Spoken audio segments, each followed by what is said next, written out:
Oke, halo semuanya. Perkenalkan, saya Daniel Adamlu dan kami dari kelompok 17, kelas LA01 untuk mata kuliah operating system. Dan pada kesempatan kali ini kami akan membuat sebuah konten yang mengajarkan tentang basic web hosting. Nah, di sini saya juga tidak sendiri. Saya ditemani oleh Adrian Yu dan Vincent Ramaputra sebagai anggota kelompok saya. Nah, kita langsung mulai aja. Nah, untuk demo kali ini ada beberapa tools yang mungkin kita perlukan. Yang pertama adalah sebuah virtual machine yang saya rekomendasikan adalah berbasis Linux karena lebih stabil dan juga lebih gampang untuk dikonfigurasikan. Nah, kemudian kita perlu juga menggunakan Git, yaitu version control system. Gunanya apa? Gunanya untuk mengambil sebuah source code yang telah disimpan melalui repository eksternal, seperti GitHub ataupun Gitbucket dan sebagainya. Nah, kita juga akan menggunakan Docker sebagai containerization tool, yaitu salah satu approach yang lebih modern ya untuk deployment pada saat modern ini. Ini saya akan menjelaskan cara untuk membuat server di cloud menggunakan AWS. Nah, untuk yang menggunakan AWS Academy seperti saya, pertama kita mesti membuat labnya terlebih dahulu.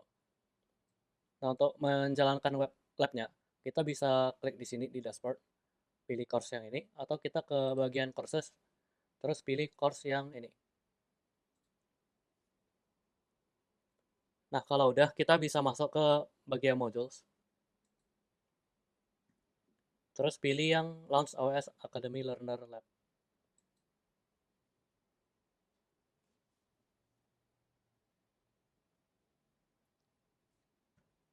Nah, untuk masuk ke konsolnya, pertama kita mesti menjalankan labnya dulu. Jadi kalau misalnya kita baru pertama kali masuk ke bagian ini, di sini kita harus start lab dulu. Nah, kalau udah, ini kita tunggu aja sampai warna di sini menjadi hijau.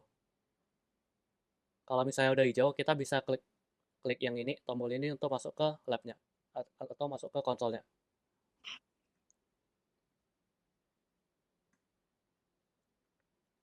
Nah, kalau udah, di sini kita akan menggunakan service EC2 atau Elastic Compute Cloud untuk membuat virtual machine. Nah, untuk mencari service-nya kita bisa pakai search bar di sini aja.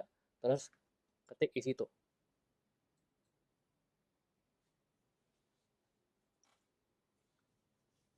Nah, kalau udah di sini, kita bisa pilih launch instance.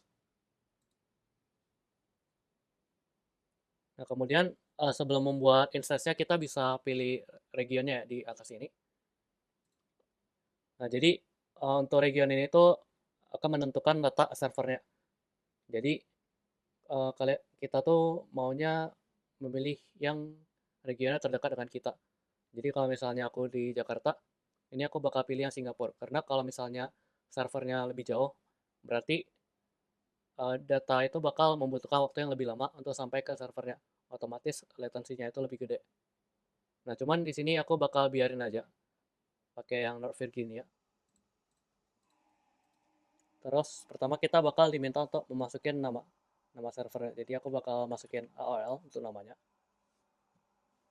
Terus kita bakal diminta untuk memilih image-nya, image untuk server kita. Nah, di sini aku akan memilih Ubuntu. Terus kita juga bisa pilih jenis image-nya. Jadi di sini tuh ada banyak versi. Nah, cuman untuk yang akun free tier, kita cuma bisa pilih yang free tier eligible. Jadi aku bakal biarin yang default aja untuk jenis image-nya. Terus di sini kita juga bisa pilih arsitekturnya ya untuk OS-nya. Terus kalau udah, di sini kita bisa spesifikin instance type-nya. Jadi instance type yang berbeda itu punya spesifikasi yang berbeda-beda. Contohnya di sini uh, aku pakai yang T2 Micro. Dia cuma ada satu virtual CPU sama satu GB memori. Cuma kalau misalnya ke bawah itu dia juga resource-nya bakal lebih besar kayak di sini CPU-nya lebih banyak dan memorinya lebih banyak. Tapi dia juga membutuhkan harganya itu lebih mahal. Nah, ini karena aku pakai akun yang free tier, jadi aku pilihnya yang free tier eligible aja. Terus kemudian kita bakal diminta untuk membuat atau memasukin key pair. Nah, key pair ini tuh bakal digunakan untuk membuat koneksi ke server kita. Seperti contohnya kalau um, di server ini kita bisa SSH. Jadi kalau kita SSH nanti kita butuh key pair ini. Nah, di sini aku bakal buat key pair yang baru aja. Untuk namanya aku bakal kasih AOL key. Terus untuk key pair type-nya aku bakal biarin defaultnya yaitu RSA dan formatnya itu TTPM. Nah, kalau misalnya udah, nanti dia bakal nge-download key pair-nya juga. Terus selanjutnya kita bisa pilih, kita bisa atur untuk network setting-nya. Nah, di sini kita bisa em, pilih buat security group atau pakai yang udah ada. Security group ini bakal berisi aturan-aturan seperti firewall. Jadi untuk di server ini aku bakal buat security group yang baru. Terus di sini kita juga bisa em, langsung buat aturannya seperti untuk SSH, HTTP atau HTTPS. Nah, untuk yang sekarang ini aku bakal biarin aja yang SSH doang yang kecentang. Nah, terus kemudian kita bakal diminta untuk configure storage-nya. Default-nya tuh 8 GB. Cuman untuk yang akun free tier kita bisa buat untuk sampai 30 GB. Nah, di sini aku bakal isi 20 aja untuk storage-nya. Kemudian kalau udah, kita bisa masuk instance. Nah, untuk number of instance-nya aku pilih satu aja. Terus aku klik launch. Nah, kalau udah hijau gini berarti instance-nya udah ke launch ya. Nah, kalau kita bisa lihatnya di bagian instances ini, atau kita klik yang di sini, terus pilih instances.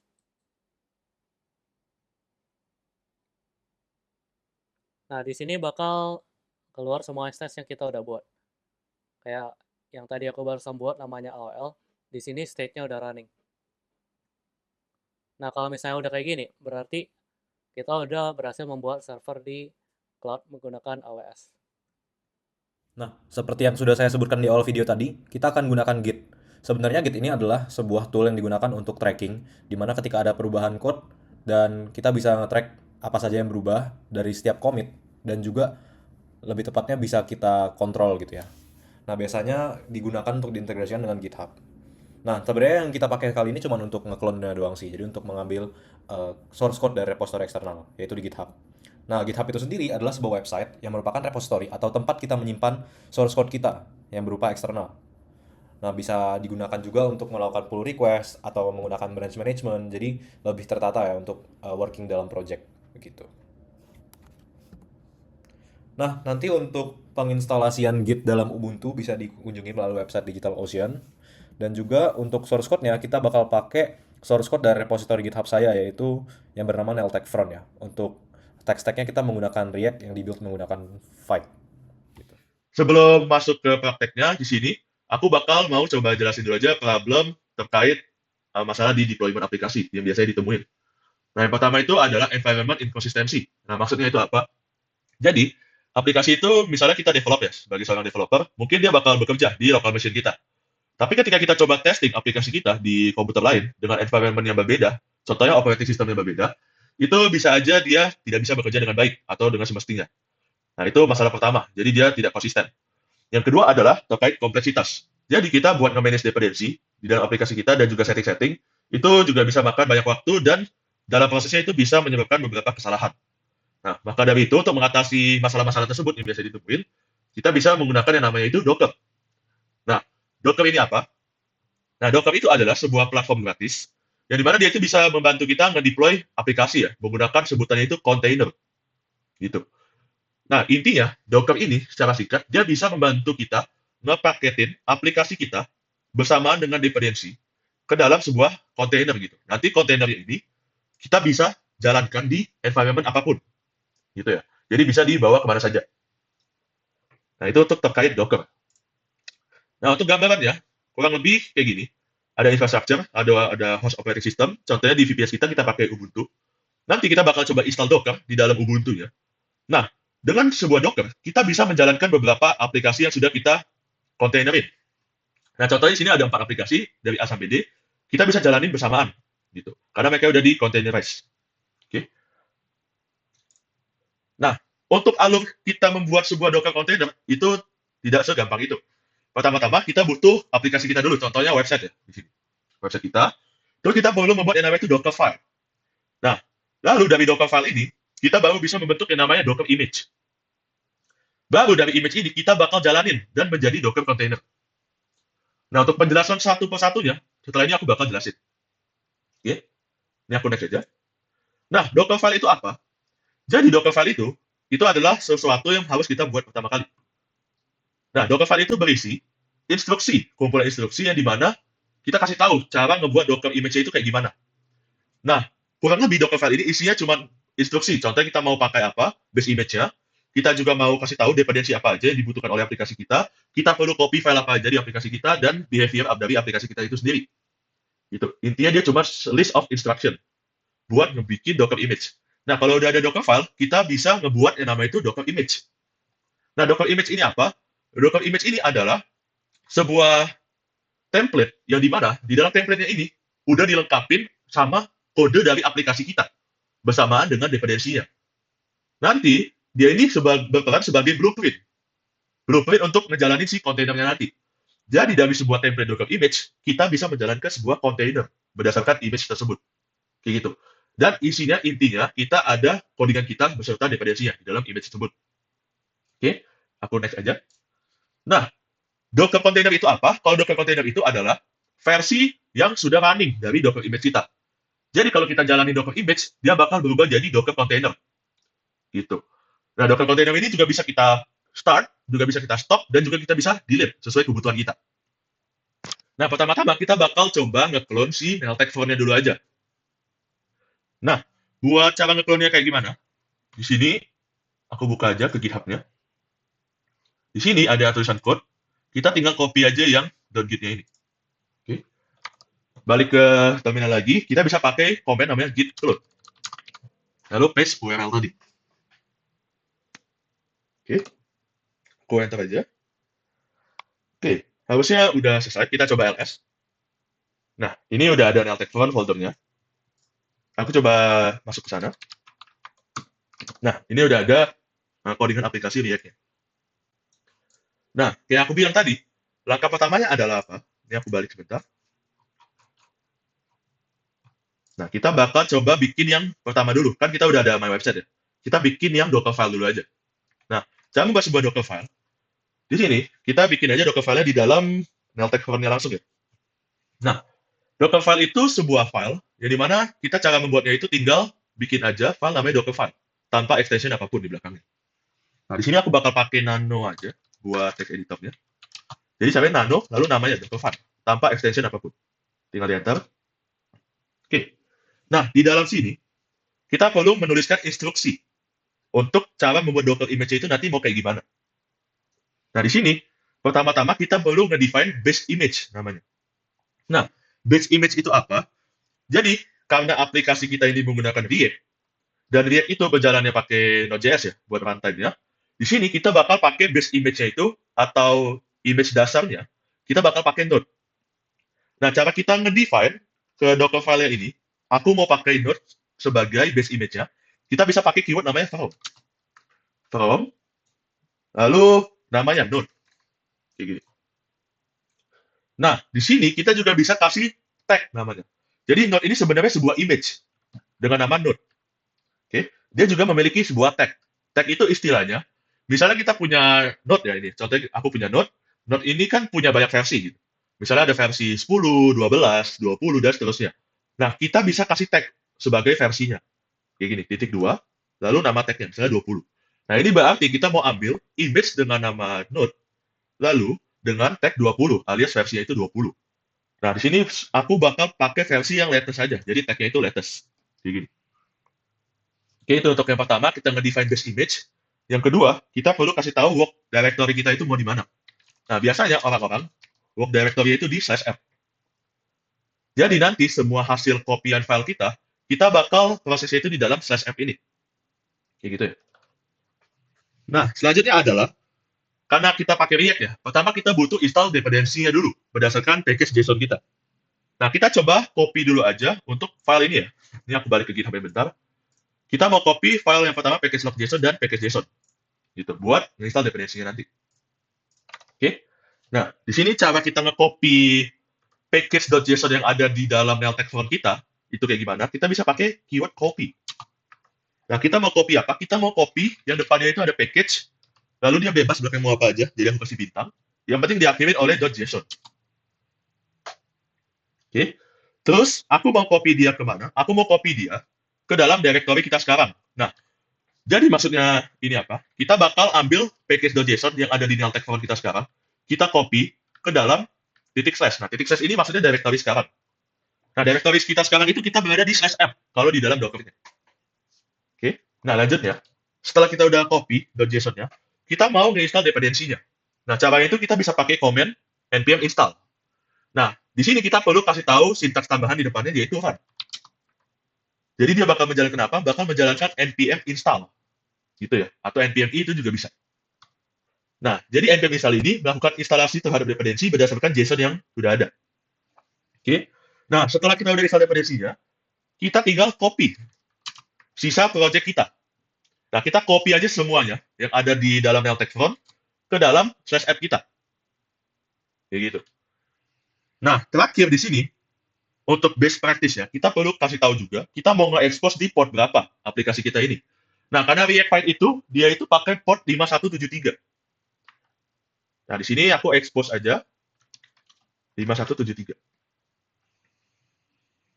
Kayak gitu. Nah, setelah kita udah kasih tahu ke Docker file kita, oh, aku mau expose 5173, selanjutnya adalah kita tinggal jalankan aplikasi React kita. Nah, di sini aku bakal pakai command buat yang versi development aja, yaitu npm rundev. Nah, di sini kita perlu pakai keyword cmd. Lalu kita mau jalanin npm rundev yang tadi. Nah, di sini kita bikin sebuah kurung siku, terus kita tinggal tulis aja kata-katanya, npm, ini aku kecil aja, lalu koma, run, lalu dev. Nah, ini per kata ya, dia dipisahkan. Oke, harusnya untuk Docker file kita cukup kayak gini aja. Dari yang pertama, kita select base image-nya pakai node, versi terakhir. Kita tentuin work directory kita /app, kita copy semua .json-nya buat tahu dependensi apa aja dibutuhkan. Kita jalankan npm install untuk melakukan dependency installation berdasarkan .json tadi. Kita copy sisa file dari codingan kita, dari project kita. Lalu kita kasih tahu aja, expose-nya itu di 5173. Nah, sebenarnya untuk keyword expose ini kalau nggak ditulis itu juga nggak apa-apa ya. Tapi ini best practice-nya kita tulis aja, expose, terus portnya berapa. Lalu terakhir kita npm rundev buat menjalankan aplikasinya dalam mode development. Oke. Nah, harusnya ini kayak gini aja. Aku Ctrl X, lalu save aja. Terus enter. Nah, ketika aku ls, dia udah ada Docker file di sini. Nah, kita coba cat aja Docker file-nya. Udah aman ya? Nah, selanjutnya kita mau bikin yang namanya itu Docker image. Nah, cara membuat Docker image kayak gimana? Nah, cara membuat Docker image, kita butuh nge-build namanya. Jadi kita bakal pakai keyword namanya Docker build. Nah, di Docker build ini kita perlu juga kasih nama ya terhadap si image kita itu nanti mau apa namanya, beserta tag-nya. Nah, di sini aku mau kasih nama, pakai dest dulu sebagai argumen. Lalu kita kasih namanya misalnya neltek fa. Begini. Atau neltek frontend. Lalu tag-nya kita pakai letters saja. Nah, kita mau nge-build-nya itu berdasarkan Docker file apa? Berdasarkan Docker file yang ada di directory kita sekarang. Kita bisa pakai titik aja. Begini. Karena kan kita sekarang ada di neltek front juga. Oke, ini aku enter. Nah, kalau udah, di sini aku izin clear dulu aja supaya lebih bersih. Nah, cara kita melihat image apa yang udah kita buat, kita bisa pakai command namanya docker images. Nah, di dalam di dalam EC2 kita, aku itu cuma nge-define port 80 yang boleh di-expose gitu ya. Nah, nanti kita coba akses waktu deployment itu pakai port 80 aja dari IP public kita yang di EC2 ini. Nah, IP publicnya itu ada di angka sekian. Nah, sekarang kita sudah ada Docker image. Langkah selanjutnya adalah kita mau membuat Docker container, alias kita mau menjalankan si image ini. Nah, caranya itu kayak gimana? Kita bisa pakai yang namanya itu, aku clear dulu. Kita bisa pakai Docker run, atau menjalankan gitu ya. Nah, kita bisa pakai -p, atau -port. Nah, di sini kita butuh kasih tahu IP dari local machine kita, local machine itu Ubuntu kita maksudnya, yaitu kita mau akses dari port 80 sebagai default HTTP. Lalu nanti aku mau arahin dia ke port 5173 yang ada di dalam kontainer Docker kita. Kita bisa kasih juga nama ke kontainer kita, pakai -name. Nah, namanya aku kasih aja sama neltek fa ya, kayak gitu. Nah, di terakhirnya kita juga kasih tahu, kita mau menjalankan image apa. Nah, nama image kita tadi kan neltek fa juga, jadi aku tulis neltek fa. Nah, di sini aku coba jalanin juga pakai mode detach ya. Jadi mode detach itu adalah kita tetap bisa menggunakan terminal kita ya, selama aplikasi itu berjalan gitu. Jadi caranya itu kita tinggal tambahin parameter -d. Nah, aku coba jalanin. Nah, kalau dia udah keluar kayak gini, ini harusnya udah berhasil lah. Cara kita ngecek kontainer apa aja yang sedang berjalan, kita bisa pakai Docker PS. Nah, di sini aku isi zoom out dikit supaya jadi satu line. Nah, kita punya container ID-nya sekian, image-nya kita pakai Neltek FE, dia sudah di-create berapa menit, statusnya up selama 10 detik, terus dia dari port 80, dia teruskan ke 5173, dan nama itu Neltek FE. Oke. Nah, kita sekarang coba ke bagian Chrome kita. Kita ambil dulu aja public IP kita. Kita copy, buka. Lalu dia pakai HTTP, aku define aja di depannya http:// Nah, dia itu di port 80 ya, harusnya dia secara default dari HTTP.